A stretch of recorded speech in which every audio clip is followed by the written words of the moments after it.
This is the conversation of adding quarterbacks with what you already have. You got 2 guys. You need 4. Let's listen to the head coach. It always is. But, I mean, first time, when the quarterback gets his arm bent backwards and stuff, I think anybody gets hurt from that. It's unfortunate when quarterbacks get hurt, but you try to have 3. Sometimes you bring 4 into camp, but I don't think we're going to start having 5 or anything like that. So Brock did a pretty good job being durable all year, and they got his elbow in an unfortunate situation, which I think has happened to a number of quarterbacks. I mean, going back to, I don't know exactly, but even you look at Breeze, I don't know if that was shoulder or elbow that he did on the last play of the year. There's lots of situations like that, and you look at the recovery timeline, and the good thing, Stafford, I don't know if that was from an impact thing or if that just built up over time, but I know he went through some of that stuff last offseason that affected him a little bit into this year. But the good thing about Brock is that wasn't an issue. It was a freak accident that I think everyone saw what happened. And when you talk to the doctors, it takes 3 months to really get back to repairing it and building it up the right way. And in 6 months, he'll be the same guy. So that gives us our timetable / what it is we're looking for and why having so many quarterbacks is so important. Big Papa says, love our quarterback room, praying they both get healthy and prosper. I'm with you, man. A couple weeks ago, me and Wayne were on here, and we went through, and we just went off of Wayne's projections. We named all 32 teams in the NFL and said, how many of those teams are the 49ers quarterback room better than? And I think we came out to, they were top 10. They were like number 10. 22 teams, the 49ers had a better quarterback room. There were 10 teams or 9 teams that were ahead of the 49ers. 49ers are in a great spot. Doesn't mean they're in the best spot. And in today's NFL, if you are not a top 5 quarterback room, then it doesn't even matter. You got to get to the top 5 to win Super Bowls. That's just the way it is. Now, people want to throw out Trent Dilfer or Brad Johnson. I get that. Those are the exceptions to the rule. They're the Mongolians, if you will. Like, they don't follow, a couple history people probably got that reference. They don't follow the exact same plan and tactics that everybody else has to success. You want to win in today's NFL, you got to get a quarterback. The 49ers have the best defense in the NFL. They got all these skill positions. They've got all those things. You got to get a quarterback. So I do fully expect them to add a veteran quarterback and a draft quarterback or an undrafted free agent quarterback. So I preface this in 2 sections, okay, Phil? He was the one with the question. Early draft picks, 3rd round, which for the 49ers, that's our early picks. We got 3 third-round comp picks. According to drafttech.com, those picks would be number 99, 101, and probably 102. So you can kind of see, like, we say early, but that's the earliest the 49ers are scheduled to pick now. I do not expect them to trade up for a pick, and I do not expect them to use one of these 3rd-round picks on a quarterback. But if they did, there's one quarterback that I have highlighted big time, and I got to say shout out to my boy Josh, 49ers Faithful Forever. He is in the chat. Love this guy. He is helping me with my draft prep. We are starting to build this. We also got Brian Carter. If you haven't checked out his podcast, Brian Carter 99, go check that out. He's helping as well. So if the 49ers did take a quarterback in the 3rd round, I don't think they should. I don't think they will. But if they did, I would want, and I'm not even sure this guy would be there, Hendon Hooker out of Tennessee. I really, really like this guy. And let me just say this. Daniel Jeremiah, who's probably my favorite draft content provider, came out and said, this guy is a 1st-round pick. However, Trent Baalke has entered the chat. He did tear his ACL in November. Because of that, that will drop him down the boards to, I think, the 3rd round. Will he be there by pick 99? I doubt it. But if the 49ers, if you told me the Niners are going to take a quarterback in the 3rd round, if you told me they were able to get Hendon Hooker, I would be ecstatic. I love this dude. He's huge, 6'4", 218.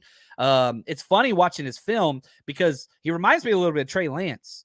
Though, he's more of a plotter, bigger running back type guy. Throws an amazing deep ball, just like Trey Lance does. He even wears number 5, which is awesome. But, the athletic comps, you're looking at a Daniel Jones, Quincy Carter type guy that excels in the deep ball. But again, tore his ACL in November. You put that 9-month time frame. He's young. He's not that young, though. He's older than Trey Lance and Brock Purdy. In fact, every quarterback we talk about today is older than Trey Lance and Brock Purdy. That's how young those two guys are. He's 25 years old because that COVID exemption, everybody got this extra year. But anyway, Hendon Hooker would be the guy I'd want in the third round. Okay. What's up, Daryl? Appreciate the super chat. He says, miss you, fam. Go Niners. I love it, Daryl. You are the freaking man. Appreciate your generosity in the super chat. Now, two later round quarterbacks that are getting the most attention. These are guys that you would take in kind of the 5th, 6th, 7th round.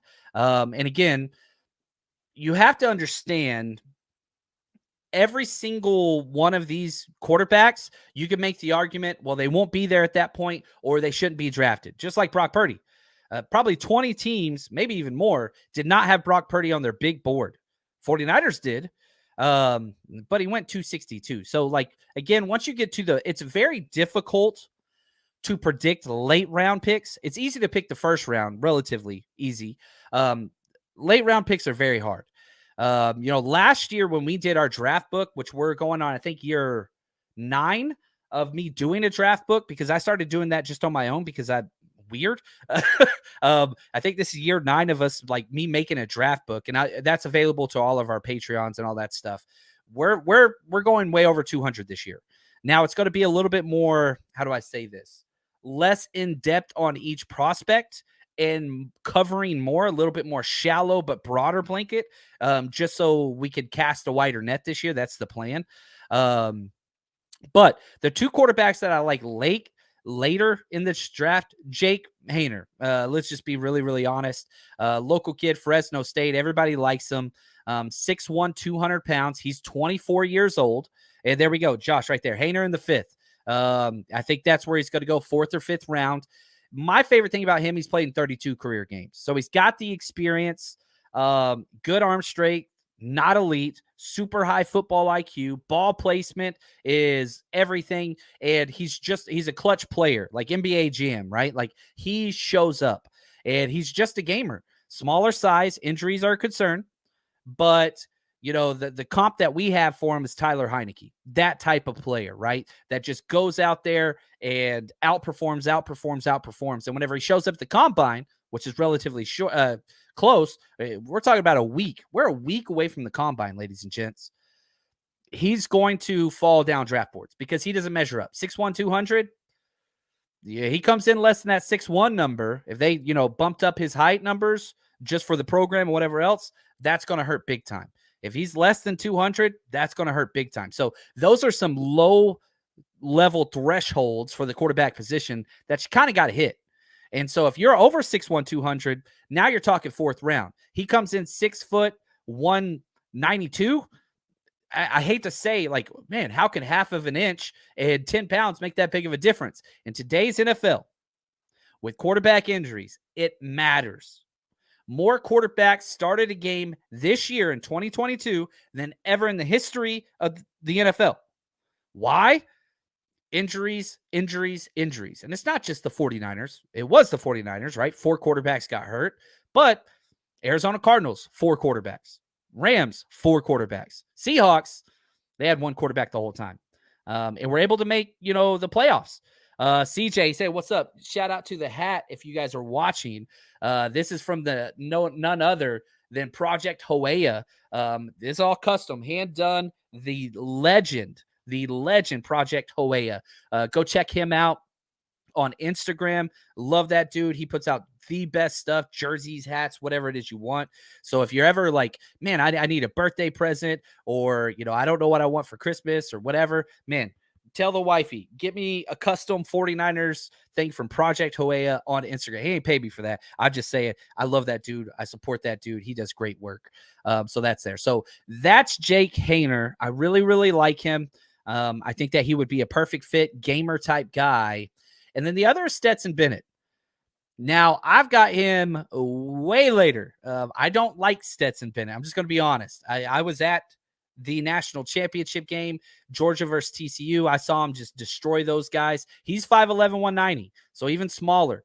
But he's played in 41 career games. He's 25 years old. This dude is 3 years older than Trey Lance. He's 2 years older than Brock Purdy. I'm sorry. I'm just going to keep bringing up the age there because I'm hoping it's supposed to be a Stetson Bennett little thing, and I'll get back to Stetson. But I'm hoping it like this idea of a make it or break it, like Trey Lance has to start week 1 and be great for his first 3 games. I just don't see it, man. The kid's 22. Where were you when you were 22? Like imagine, go back to John Chapman's 22-year-old self and somebody telling me it's make it or break it time. I just graduated college. I was going to grad school. I worked the Costco shift in the morning while I was in grad school from 4 to 8 a.m. Then I would go take classes. Then I go work at a bank, and I was pursuing a real estate career and trying to become a history professor at the college level. That was where my life was. Look where I am now. Things change. To say somebody like make it or break it, and I get the pressure, and I'm not saying for the 49ers maybe it is, but come on, guys. Like, again, you guys all know somebody that's 21 or 22 years old. Like, imagine thinking their career hinges on whatever it is they're doing right now. Back to Stetson Bennett. He's interesting. He's 5'11", 190, but he does have a little bit of the kind of a squirreliness to him in a positive way. That's a second squirrel reference this episode. Interesting.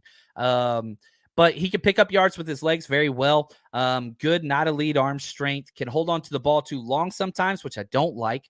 But he's a confident passer, kind of Case Keenum. Again, these are guys that you don't build your franchise around. But if you look at Shanahan's past and you see guys like Hoyer, right? Or, Schaub or any of those, like these guys fit that mold.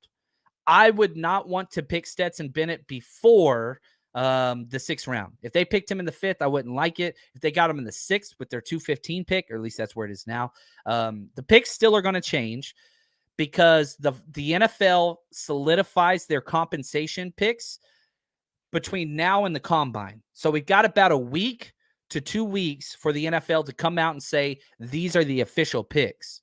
So with all the projections out there right now, none of it is official, but it's pretty close. They've gotten pretty good at nailing kind of the formula down. Over the Cap's probably the best at it. But, and again, we'll put this up there real quick, Clayton, if you don't mind. Clayton's crushing it in the back.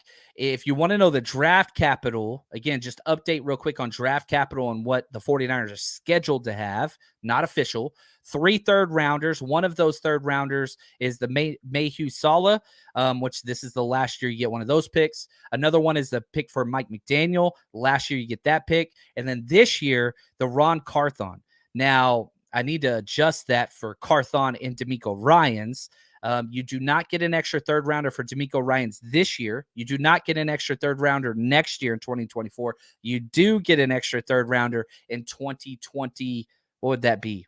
4? Yeah, no, 5. Yeah, so 23, 24, 25. Then no 4th rounder. We have our 5th round pick. We got a 5th round pick for the Jeff Wilson Jr. trade, which was a steal of a trade. You get a 5th round comp pick for DJ Jones, 6th round comp pick for Arden Key, our own 7th rounder. Then we get a 7th round pick for the Jonas Griffith trade 2 years ago.